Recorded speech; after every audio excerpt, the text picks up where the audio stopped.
CBSE class 10 physics के 35 most important question की series चल रही है, जिसमें से क्वेश्चंस आने की प्रोबेबिलिटी बहुत ज़्यादा हाई है। तो चलिए देखते हैं क्वेश्चन नंबर 3 क्या कहता है। So in the given circuit calculate the power consume in watts in the resistor of 2 ohm. इस क्वेश्चन में ध्यान देने वाली बात यह है कि बच्चे क्या करते हैं, कंप्लीट रजिस्टर का पावर निकाल देते हैं। जनरली हमसे पूछा जाता है कि 2 ओम रजिस्टर के अंदर पावर बताओ कितना होगा। तो यहाँ पर तुम ध्यान से देखो क्या किया है। सबसे पहले हमें क्वेश्चन में गिवन लिख लेना है। गिवन हमने लिख लिया है R1 R2 यहाँ पर लिख दिए हैं। और तुम्हें क्या गिवन है, पोटेंशियल डिफरेंस V की वैल्यू हो गई हमारी 6 वोल्ट। निकालना अपने को पावर है।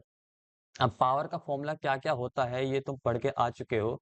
देखो पावर के ये फॉर्मूले होते हैं, P equals to V I होता है, P equals to I square R होता है और P equals to V square upon R होता है।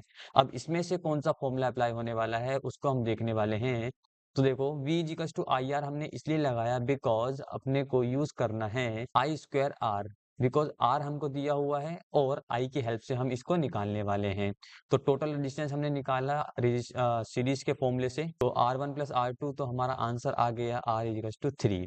नाउ अब हमें I निकालना है, तो I हम निकाल सकते हैं ओम्स लॉ के फॉर्मूले से। तो V equals to I R apply किया, V की वैल्यू 6 थी, I अपने को निकालना था एंड R की वैल्यू होगी 3। इसको सॉल्व किया तो हमारे एम्पियर में करंट आ गया 2। नाउ अब हमें निकालना पावर था, तो पावर का फॉर्मूला होता है आई स्क्वायर आर और आई की वैल्यू आ गई 2 और आर हमारे पास 2 हो गया, तो इसको सॉल्व करोगे तो 8 हमारा आंसर आ जाएगा।